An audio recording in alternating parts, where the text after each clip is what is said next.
सास शरारती निकल गई। अरे कौशल्या, बताया नहीं तूने कैसी लगी मेरी नई कॉटन की साड़ी? अरे लो भला, जब देखूंगी तभी तो बताऊंगी। तूने मुझे साड़ी दिखाई कब? लो, कल पूरा दिन तो अपने स्टेटस पर फोटो डाल रखी थी, पर लग रहा है तुम्हारी तो भाई कुछ नाराज़गी चल रही है हमसे। तुम कभी फ़ोटो देखकर कोई रिप्लाई ही नहीं करती, बाकी सारी सहेलियां तो देखकर ज़रूर कुछ ना कुछ लिख कर भेजती हैं। अरे कैसी बात कर दी तूने, तुमसे कैसे नाराज़गी? लगता है तुम भूल गई, हमारे पास ना तुम लोगों के जैसे स्मार्टफोन नहीं है, तभी तो हम किसी का स्टेटस देख नहीं पाते। हमारे फ़ोन में तो बस कॉल आने और जाने का काम ही होता है। कौन से ज़माने में जी रही हो तुम? आज के ज़माने में छोटे छोटे बच्चे भी स्मार्टफोन चला लेते हैं। अरे मेरी 2 साल की पोती है ना, पूरा दिन मोबाइल में गेम्स खेलती रहती है, राइम्स लगा लेती है। उसको सिखाने की भी ज़रूरत नहीं है, अपने आप फटाफट वीडियो चेंज कर लेती है। और एक तुम हो, आज तक वो बटन वाला टुनटुना लेकर बैठी हुई हो। अरे भाई बदलाव लाओ थोड़ा, ज़माना इतना हाई फाई हो रहा है और तुम अभी भी कुएं के मेंढक बनी बैठी हो। अब क्या बताए, अब इस उम्र में कहाँ बदलाव आ पाएगा। ये आजकल के नए ज़माने का मोबाइल फ़ोन चलाना हमारे बस का कहाँ है। हम तो अपने इसी बटन वाले फ़ोन में खुश है भाई। अरे कौशल्या, वही तो तुझे समझा रही हूँ। एक बार अगर तूने स्मार्टफोन ले लिया ना, फिर उसके बाद तो समझ ले तेरी ज़िंदगी ही बदल जाएगी। अरे इतना कुछ है ना करने के लिए, कब टाइम पास हो जाता है पता ही नहीं चलता। अरे अपने स्मार्टफोन से मैं सोशल मीडिया चलाती हूँ, यूट्यूब चलाती हूँ, इंस्टाग्राम चलाती हूँ, सहेलियों को आराम से मैसेज करती हूँ, सबके फ़ोटो वीडियो देखती हूँ। और एक तू है कि कह रही कि मोबाइल चला नहीं पाएगी। चंद्रा ने तो अपनी तरफ से कौशल्या को समझाने की बहुत कोशिश की, लेकिन कौशल्या के मन में अभी भी ये डर बैठा हुआ था कि शायद वो स्मार्टफोन नहीं चला पाएगी फ़ोन रखने के बाद। अरे माँ जी, क्या हुआ? किसका फ़ोन आ गया था? और आप बड़ी परेशान सी नज़र आ रही हैं। अरे बेटा, मेरी सहेली है ना चंद्रा, उसी का फ़ोन था। तू छोड़ ना, उसकी तो आदत है चपड़ चपड़ कुछ ना कुछ बोलती रहती है। तो ऐसा कर, 1 कप चाय बनाकर पिला दे बेटा। बताइए तो माँ जी, क्या बात है? कुछ कहा क्या चंद्रा मौसी ने आपसे? अरे तुझे तो पता ही है, उसको सजने संवरने का कितना शौक़ है। रोज़ नए नए कपड़े ज्वेलरी खरीद कर ले आती है और फिर उन्हें पहन कर फ़ोटो लगाती है। वही फ़ोन करके पूछ रही थी मेरी साड़ी और ज्वेलरी कैसी लगी। अब जब मैंने देखी नहीं भाई तो कैसे बताती, तो मैंने कह दिया मैंने तेरी साड़ी देखी नहीं तो कैसे बताऊँ। तो कहने लगी मैंने स्टेटस पर फ़ोटो लगा रखी है। अब बिटिया, अगर आज मेरे पास स्मार्टफोन होता तो मैं भी उसकी फ़ोटो देख पाती ना। माँ जी ठीक ही तो कह रही हैं मौसी जी, आप भी एक स्मार्टफोन क्यों नहीं ले लेती? देखिए माँ जी, अब ये बटन वाले पुराने ज़माने के फ़ोनों का ज़माना गया। अब आप भी ना आज के हिसाब से हाईटेक बन जाइए, और मेरी माने तो एक बढ़िया सा स्मार्टफोन ले ही लीजिए। अरे राधा, क्यों तुम मम्मी को परेशान कर रही हो? जब मम्मी कंफर्टेबल नहीं है स्मार्टफोन में तो तुम क्यों जिद कर रही हो? और ऐसा कुछ नहीं है कि हर किसी को स्मार्टफोन चलाना ही चाहिए। अब टेंशन ना लो मम्मी, आपको जिस चीज़ में सुविधा होती है ना, आप वही इस्तेमाल करो। लोगों का क्या है, वो तो कुछ ना कुछ कहते ही रहेंगे। गोपाल राधा को कमरे में ले जाता है। अरे क्यों मम्मी के साथ जिद कर रही हो? वो नॉर्मल फ़ोन के साथ ठीक है ना। मुझे नहीं लगता कि मम्मी को स्मार्टफोन दिलाना चाहिए। अरे प्रॉब्लम खड़ी हो जाएगी, बेकार की बातें करती हो तुम। कुछ सोचना समझता तो है ही नहीं। क्यों भाई, स्मार्टफोन से क्या प्रॉब्लम खड़ी हो जाएगी? और क्या बस तुम्हारा ही दिल करता है मोबाइल पर वीडियो देखने का? मम्मी जी के पास स्मार्टफोन होगा तो वो भी अपनी सहेलियों के साथ जुड़ पाएंगी। क्या सिर्फ तुम्हारा ही मन करता है कि तुम अपने बचपन के यार दोस्तों को फेसबुक पर हाय हेलो करो? उनके भी तो दोस्त होंगे ना। सोच कर देखो, उन्हें कितनी खुशी मिलेगी अगर बचपन की सहेलियाँ उन्हें फेसबुक पर मिल जाए तो। आप अपना सजेशन अपने पास रखो। मैंने सोच लिया है कि मम्मी जी के पास भी अब एक स्मार्टफोन आकर रहेगा। गोपाल तो अपनी तरफ से राधा को समझाने की कोशिश करता है, लेकिन राधा के समझ में गोपाल की बात नहीं आ रही थी। अपनी सास को भी आज के ज़माने के हिसाब से हाईटेक बनाने के लिए राधा अगले दिन एक अच्छा सा स्मार्टफोन ऑर्डर कर देती है और 2 दिन के अंदर ही एक नया चमचमाता फ़ोन कौशल्या के हाथ में आ जाता है। स्मार्टफोन मंगवा तो दिया, लेकिन मुझे चलाना कहाँ आता है। अब मुझ बुढ़िया को कहाँ समझ में आएगा कौन सा बटन दबाना है कौन सा नहीं। अरे मम्मी जी, आप बेकार में इतना घबराती हो। मैं हूँ ना, मैं आपको सब सिखा दूंगी, आप टेंशन मत लो। कोई बहुत मुश्किल काम नहीं है ये, ऐसे ही चुटकियों में सब सीख जाएंगी आप। अगले 2-3 दिनों तक राधा अपनी सास को स्मार्टफोन चलाने की ज़बरदस्त ट्रेनिंग देती है और कौशल्या के फ़ोन में फेसबुक, इंस्टाग्राम, व्हाट्सएप सब डाउनलोड करने के बाद वो उन पर कौशल्या का अकाउंट खोल देती है और सास से पूछ कर उनके पुराने दोस्तों को भी उनके साथ जोड़ देती है। तकरीबन 1 हफ्ते का समय लगा होगा और इस 1 सप्ताह में अब कौशल्या मोबाइल चलाने में बिल्कुल कंफर्टेबल हो चुकी थी। अरे माँ जी, अब तो बहुत जल्दी सब कुछ सीख गई। देखिए 1 हफ्ता भी नहीं हुआ, मैंने कहा था ना कोई दिक्कत नहीं आती, सब सीख जाते हैं। तो बिल्कुल ठीक कहती थी बहू। सच में जब से ये मोबाइल आया है ना, मेरा टाइम तो बड़ी आसानी से पास हो जाता है। इतनी पुरानी पुरानी सहेलियाँ मिल गई है ना, उन्हें देखकर उनसे बातें करके मन ही नहीं भर रहा। अभी तक तो राधा बहुत खुश थी कि उसने सास को मोबाइल दिलाकर बहुत अच्छा काम किया है। कौशल्या को भी उसकी पुरानी बिछड़ी सहेलियाँ मिल गई थी और सोसाइटी में भी अब वो अपनी बाकी सहेलियों की तरह अपडेट हो गई थी। दोपहर के 2 बजे। माँ जी, गैस पर सब्जी रखी है, मैं ज़रा मुन्ना को बस स्टॉप से लेकर आती हूँ, उसकी बस आने ही वाली होगी, आप देख लेंगी ना। सास को सब्जी की जिम्मेदारी सौंपकर राधा जल्दी जल्दी अपनी साड़ी ठीक करते हुए मुन्ना को लेने बस स्टॉप की तरफ दौड़ पड़ती है। तकरीबन आधे घंटे के बाद जब राधा लौटती है तो घर में पैर रखते ही उसे तेज़ स्मेल आती है। माँ जी, ये स्मेल कैसी आ रही है? आपने सब्जी तो बंद कर दी थी ना। सब्जी? कौन सी सब्जी बेटा? अरे माँ जी, आपको बताकर तो गई थी कि गैस पर सब्जी चढ़ाकर जा रही हूँ, आप उसको एक बार देख लेना।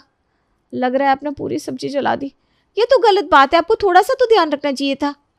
अरे मुझे बिल्कुल ध्यान ही नहीं रहा। दरअसल ना मैं यूट्यूब पर एक वीडियो देख रही थी। वीडियो देखते देखते कब आधा घंटा बीत गया पता ही नहीं चला।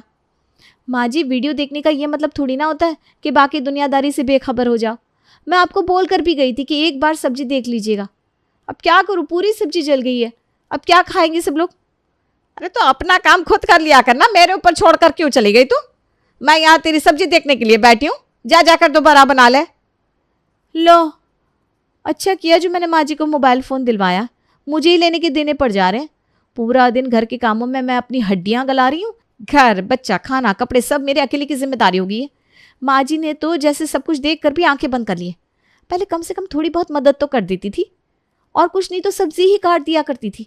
लेकिन आजकल तो वो किसी भी काम में हाथ नहीं लगाती, बस पूरा दिन मोबाइल में बैठकर वीडियो देखती रहती है। शाम के समय मना किया था ना तुम्हें कि माँ को मत दिलाओ स्मार्टफोन, लेकिन उस समय तो तुम्हें बहुत प्यार टपक रहा था। पता भी है माँ ने क्या किया है? अरे पता है, मेरा दिमाग ना पहले से बहुत ख़राब है, मुझसे बेकार की बातें मत करो। क्यों? अब तुम्हारा मूड क्यों खराब है, क्या हो गया? अरे मैं भी इंसान हूँ, थक जाती हूँ पूरा दिन घर के कामों में लगे लगे, हालत ख़राब हो जाती है मेरी। पहले तो माँ जी फिर भी घर के 1-2 कामों में हाथ लगवा देती थी, मेरी थोड़ी मदद हो जाती थी। आजकल तो वो बिस्तर छोड़कर उठना ही नहीं चाहती, पूरा दिन मोबाइल लेकर बैठी रहती। पहले मुन्ना को स्कूल से ले आती थी, सब्जी काट देती थी, मुझे कम से कम कुछ तो राहत मिलती थी। अब तो मैं घर का खाना भी बनाती हूँ, मुन्ना को लाने छोड़ने की जिम्मेदारी भी मेरी है। इतना ही नहीं, आज तो मुन्ना को स्कूल लेने जाते समय मैंने माँ जी से साफ साफ कहा था, आप थोड़ा सब्जी देख लेना, तब तक मैं मुन्ना को लेकर आती हूँ। पता है, जब मैं स्कूल से वापस आई ना तो सब्जी जलकर कोयला बन चुकी थी।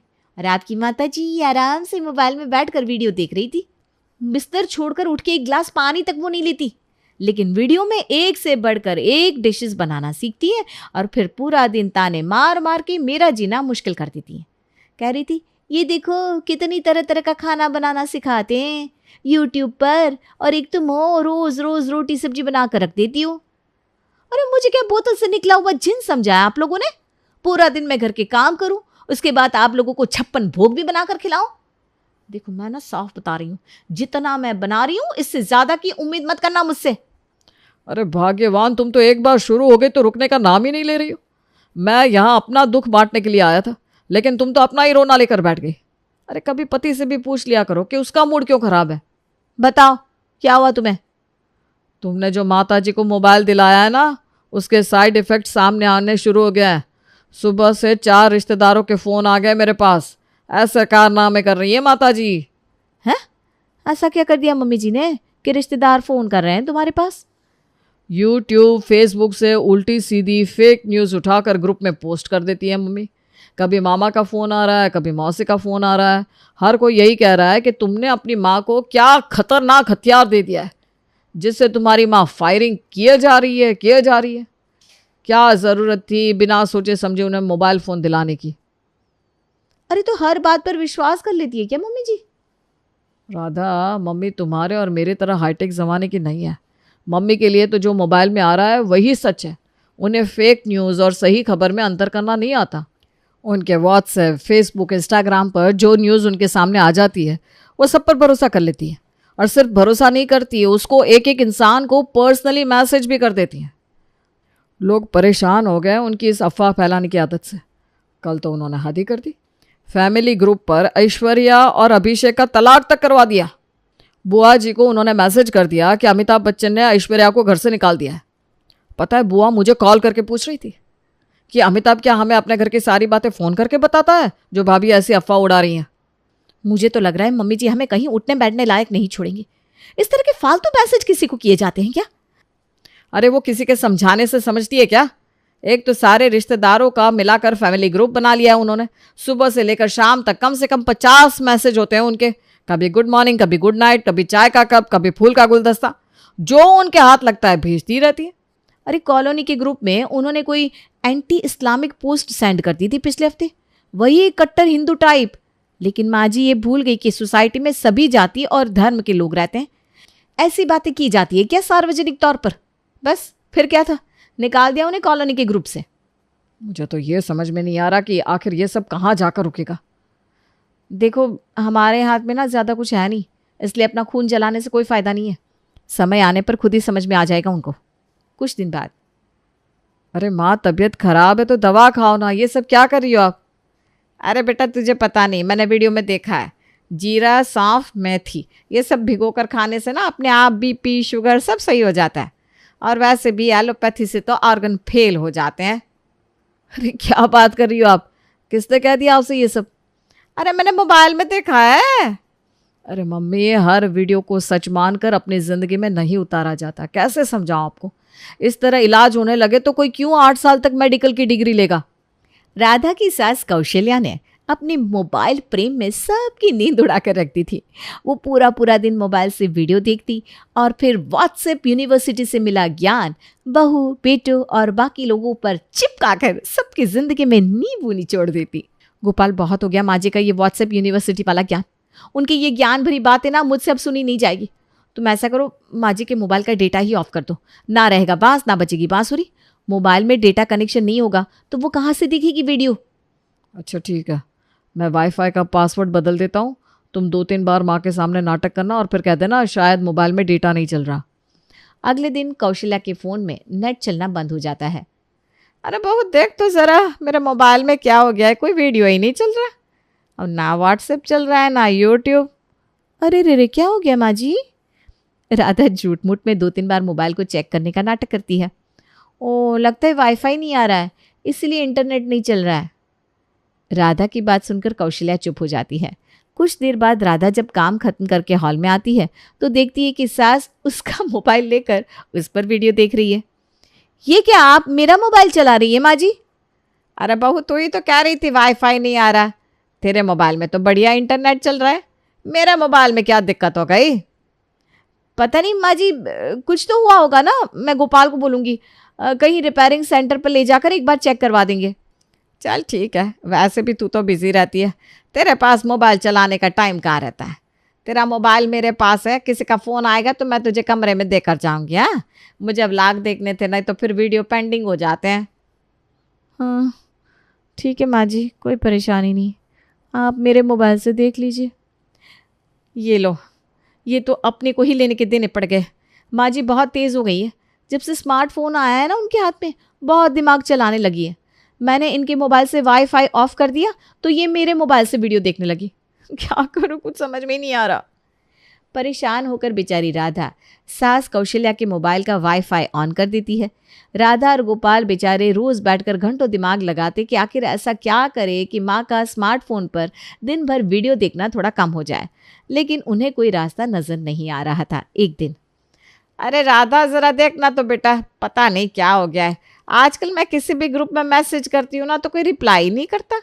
मेरे मैसेज दिखाई देना बंद हो गया है क्या? ये देख, ये पहले फैमिली ग्रुप में कोई भी मैसेज करती थी तो सब लोग मेरे मैसेज का जवाब देते थे। आजकल मैं कोई भी वीडियो डालूं, मैसेज करूं, ऐसा लगता है जैसे किसी ने देखा ही ना हो। माँ जी, आपका मैसेज सबको दिखाई दे रहा है और सबने उस मैसेज को पढ़ा भी है, लेकिन अब आपने अपनी इमेज ऐसी बना ली है ना कि लोग आपके भेजे हुए मैसेज का जवाब देना ज़रूरी नहीं समझते। आपका नाम देखकर ही मैसेज को इग्नोर कर देते हैं। है? क्या मतलब? मैं समझी नहीं कुछ। माँ जी, सोशल मीडिया पर जितना कुछ आप देख रही हैं ना, वो सब एक वर्चुअल दुनिया होती है।